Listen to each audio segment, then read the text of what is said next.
నిజంగా? అవును, చాలాసేపు ఎదురు చూసాం. ట్రైన్ కదిలిపోయింది. ఆ తర్వాత మా సరోజ్ ఏమైందో మాకు తెలీదు. దాని జ్ఞాపకార్థంగా ఆ టికెట్ను మా అన్నయ్య ఫ్రేమ్ చేయించాడు. ఇప్పటికీ మా సరోజ్ అంటే మా అన్నయ్యకి ఎంత ఇష్టమో. అదృష్టవంతురాలు. ఎందుకని? మీ అన్నయ్య లాంటి మంచి మనిషి మనసులో మిగిలిపోయినందుకు. నేను ఒప్పుకోను.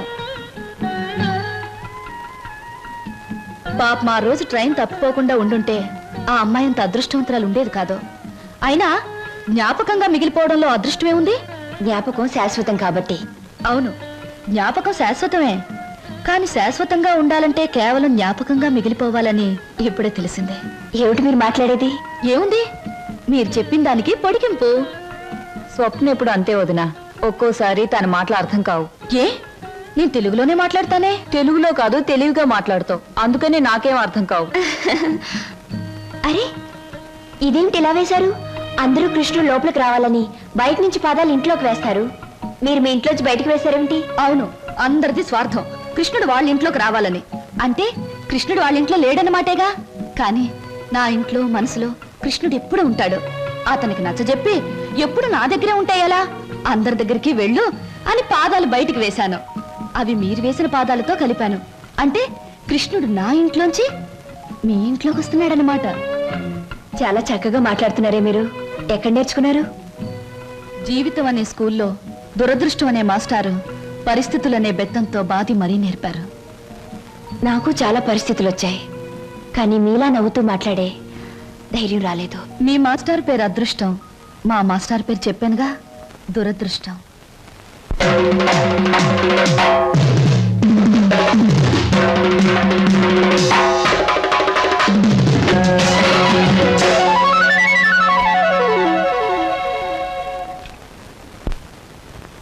సంవత్సరాలు నేను చెప్తున్నాను. ఇదిగో ఆ చెట్లకి చెప్తే అవన్నా మన పెళ్లి చేసిన పెంట్ల పేరయ్యా. ఇదిగో ఈ రోజుతో మన పెళ్లి విషయం తేల్చకపోతే రేపటి నుంచి నీకు కనపడను కర్రీ కనకయ్య. అగో, ఈ రోజే మీ అన్నయ్య కనబడితే మీ అన్నయ్య, మా నాన్న కనబడితే మా నాన్న, ఎవరు కనబడితే వాళ్ళకి ఈ విషయం చెప్పి నీ మెళ్ళలో 6 ముళ్ళు వేస్తాను. ఆరా? నీకు 3, నాకు 3. అదా ఆటో, ఈ ఆటోలో వెళ్ళి, ఇదే ఆటోలో వెళ్ళి మీ అన్నయ్య ఎక్కడున్నాడో వెతికి పట్టుకుని ఆయనతో మీ చెల్లిని ప్రేమించాను, నేను పెళ్లి చేసుకుంటాను, మీరు ఒప్పుకోకపోతే నేను ఒప్పుకోను అంటాను. అప్పుడు ఆయన ఏమంటారు? నీ ఇంటి అడ్రస్ ఎక్కడా అని అడుగుతారు. నిజమేనయ్యా, వాళ్ళిద్దరూ కలిసి తిరిగారు, ప్రేమించుకున్నారు. నేనేమీ కాదంటం లేదు. మీ చెల్లెల్ని ఇంటి కోడలుగా చేసుకోవడానికి కూడా నాకేమీ అభ్యంతరం లేదు. కాకపోతే ఇంటికో అంతస్తుంది, దానికో అభ్యంతరం ఉంది. అది ఒప్పుకోదు. మీ అంతస్తుని ఎగిరందుకోవాలన్న దురాశ నాకు లేదు సార్. కానీ పెళ్లి చేయటానికి ఒప్పుకోను మీ అంతస్తు మీ అబ్బాయితో కలిసి తిరిగిన నా చెల్లెల జీవితానికి ఏ సమాధానం చెప్తుంది సార్? Good, very good. ఈ ఒక్క మాట నిన్ను నా అంతస్తుతో సమానం చేసింది. You are correct. అంతేకాదు సార్, మానవత్వం మంచితనమే అంతస్తు అయితే నాకు చాలా గొప్ప అంతస్తు ఉంది సార్. తన యజమాని కోసం ప్రాణాలు అర్పించిన గొప్పవాడు నా తండ్రి.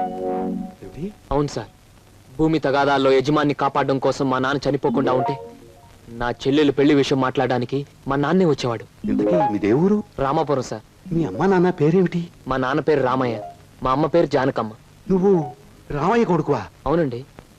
మా నాన్న మీకు తెలుసా సార్? తెలుసు. ఆనాడు మీ నాన్న తన ప్రాణాలనిచ్చి రక్షించింది ఎవరినో కాదు, నన్నే. మీరు శ్రీధర్రావు గారా? అవును బాబు. అవును, మీ మావయ్య నువ్వేదో ఇంజనీరింగ్ చదువుతున్నావన్నాడు. ఈ ఆటో, ఈ డ్రెస్సు అంత అబద్ధం సార్. మీ దగ్గర నుంచి డబ్బు తీసుకొని మమ్మల్ని అమ్మబోయాడు. మేము భయపడి పట్నం పారిపోయి వచ్చేసాం. మిమ్మల్ని చదివిస్తున్నా నా నాగే ఇప్పటికీ నా దగ్గర డబ్బు తీసుకెడుతూనే ఉన్నాడు. ఏమిటి, ఇంకా వస్తున్నాడా? All right. ఇటువంటి సంతోష సమయంలో వాడి పేరెందుకు తలుచుకోవటం బాబు. ఆనాడు మీ నాన్న నా కోసం చిందించిన రక్తానికి బదులు ఎలా తీర్చుకోవాలా అని ఈనాడు నాకు అర్థం కాలేదు. ఇప్పుడు అర్థమైంది. ఆ రక్తానికి బదులు నీ రక్తపాశాన్ని మా ఇంటి కోడలుగా చేసుకుంటాను. Thank you sir, thank you very much. విన్నావా వదిన, మా మావయ్య చిన్నప్పుడు మమ్మల్ని నానా బాధలు పెట్టి మమ్మల్ని అమ్మటానికి చూసిందే కాకుండా వాళ్ళ దగ్గర మమ్మల్ని ఇంకా చదివిస్తున్నానని చెప్పి డబ్బులు గుంజుతున్నాడట. ఎంత దుర్మార్గుడో. మా బావని మీ మావయ్యని దుర్మార్గులంటే సరిపోదు లక్ష్మి. ఏదైనా కొత్త పేరు పెట్టి పిలవాలి.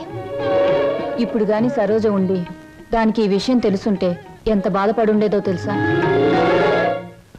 మోజు పడ్డదాన్ని ఇంట్లో పెట్టుకున్నాడు, ఇష్టపడ్డదాన్ని ఇంట్లోనే ఇంకో పక్కన ఉంచుకున్నాడు. నారీ నారీ నడుమ మురారీలాగా వాడు చెరువు పక్కన వైప్ చేస్తుంటే నా గుండె రగిలిపోతుంది. May I come in sir? ఏమిట్రా ఇంగ్లీషులో నేను మాట్లాడుతున్నా? దేవరా ఇంకెవరు? హ?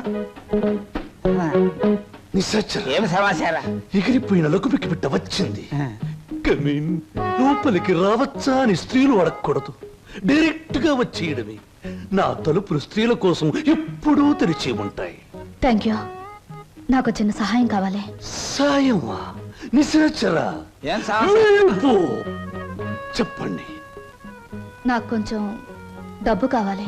ఓ, కొంచెం ఏమిటి, ఎంతైనా ఇస్తాను. వేలు, లక్షలు, కోట్లు. నాకు లక్షలు కోట్లు అక్కర్లేదు. ఓ 50,000 చాలు. 50? అవమానం, తీరని అవమానం. నాకు లక్షలు కోట్లు ఇవ్వడమే తప్ప వేలు ఇవ్వను. ఓ చిన్న రిక్వెస్ట్. నేను ఇక్కడ ఉద్యోగం మానేసి వెళ్ళిపోయాను. మీరు తిరిగి ఆ ఉద్యోగం నాకు ఇచ్చి ఈ 50,000 అప్పు తీర్చుకునే అవకాశం ఇస్తేనే నేను తీసుకుంటాను. ఇదిగో 50,000. దీనికంటే ఎక్కువ 10 రెట్లు ఇస్తాను. నీ ఇష్టం వచ్చిన పద్ధతిలో, నీ ఇష్టం వచ్చిన పద్ధతిలో తీర్చుకో. తీసుకో. ఈ డబ్బు నా పద్ధతిలోనే తీరుస్తాను. హాయ్, ఏమిటి నిరీక్షణ? ఎవరి కోసం? అమ్మయ్యా, వచ్చేసారా? టైంకి రారేమో అనుకున్నాను. పదండి పదండి. ఏమిటి కంగారు? ఎక్కడికి? పదండి పదండి. రాజ్ కమల్ టాకీస్ లో లవ్ స్టోరీ సినిమాకి టికెట్లు తెప్పించారు. అత్తగారు అందరూ వెళ్ళిపోయారు. మీరు రాగానే మీతో పాటు వచ్చేసేమన్నారు. ఇవిగో టికెట్లు. అలాగా, పద పద. ఆ? ఇంట్లో ఎవ్వరూ లేరు. పైన వెన్నెల, పక్కన నువ్వు. పిచ్చిదానా, లవ్ స్టోరీ థియేటర్లోనే చూడక్కర్లేదు. మరి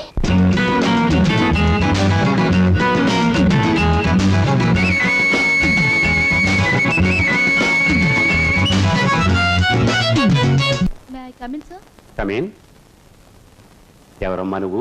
నేను మీ దగ్గరికి వస్తాడే నాగయ్యని, అతని కూతుర్ని. నువ్వు నాగయ్య కూతురువా? చిన్నప్పుడే నువ్వు? అవునండి.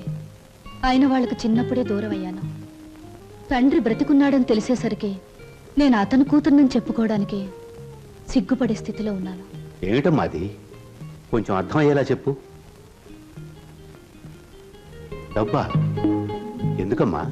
సార్, మీరు మా బావకి అతని చెల్లెలకి చిన్నప్పటి నుంచి సహాయం చేసే దృష్టితోనే డబ్బిచ్చారా? కానీ మా నాన్న ఆ డబ్బు తనే తినేసి వాళ్ళ నమ్మకానికి పెట్టేస్తే వాళ్ళు తప్పించుకుని పట్నం పారిపోయారు. ఇప్పటికీ మా నాన్న వాళ్ళ పేరు చెప్పి మీ దగ్గర డబ్బు తీసుకుంటున్నట్టు నాకు మొన్నే తెలిసిందే. అందుకు తండ్రి చేసిన పాపాన్ని నువ్వు చెల్లించడానికి వచ్చావా? ఇది మీ తృప్తి కోసం ఇవ్వడం లేదండి, నా తృప్తి కోసం ఇస్తున్నాను. నా తండ్రి చేసిన పాపమే నన్ను వెంటాడింది. అందుకే ఈ జన్మలో నేను అనుకున్నది ఏదీ జరగలేదు. కనీసం ఈ పాపాన్ని ఇలా తుడిచేస్తే వచ్చే జన్మలో అయినా నేను అనుకున్నది జరుగుతుందేమో. అందుకే తీసుకోండి సార్, ప్లీజ్. సరే, ఇది నేను మీ నాన్నకిచ్చిన డబ్బుగా తీసుకోవటం లేదు. నీ అభిమానాన్ని నిలుపుకోవడానికి నువ్విచ్చిన డబ్బుగా తీసుకుంటున్నాను. నీకు ఈ విషయం తెలుసా? మీ బావ అతని చెల్లెలు ఈ ఊర్లోనే ఉంటున్నారు. తెలుసా? తెలుసా? చెప్పానుగా, నా వాళ్ళందరూ నా చుట్టూనే ఉన్నారు. కొందరు చెప్పుకోలేని స్థితిలో ఉన్నారు, కొందరు చెప్పకూడని స్థితిలో ఉన్నారు. నేను మా బావ ఉంటున్న ఇంట్లోనే ఉంటున్నానండి. మరి మీ బావకి నువ్వెవరో తెలీదా?